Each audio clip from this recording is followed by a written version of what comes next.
আসসালামু আলাইকুম। শখ করে লাউ গাছ লাগাইছিলাম, এই যে লাউ ধরেছে, প্রচুর পরিমাণে লাল জালি পড়ছে। একটা জালি, একটা জালি, একটা জালি, এদিকে অনেক জালি, মানে পুরা মিললে কতগুলি জালি হবে তাও 400-500 জালি, প্রচুর জালি। তবে লাউ খাওয়ার উপযুক্ত সময় হচ্ছে গা এই যে এই ধরনের কচি লাউ। কিন্তু লাউ তো আপনারা খান, লাউ খালি পরে লাউয়ের এই চুচা মুচা সহ খাওয়া লাগবে। লাউয়ের চুচাতে আছে প্রচুর পরিমাণে ভিটামিন সি। তুমি কি কামাই চাও? ফিতরা দেব তোমাকে, ফিতরা ফিতরা দিও। যাই হোক, লাইভ করতে চাও, এই ফিতরা দিয়ে দিও। না দেবিনি, এই টাকা দেবো না, খুচরা টাকা সবাই সমান করে ভাগ করে দিও। লাউ খালি পরে এরকম জালি জালি লাউ খাবেন।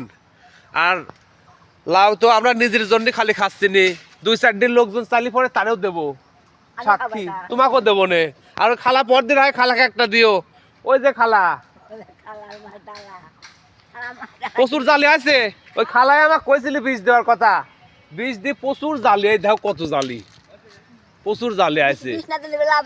আমি তো জানি নি, ওই খালা কইছিল জন্যই বীজ দিছি।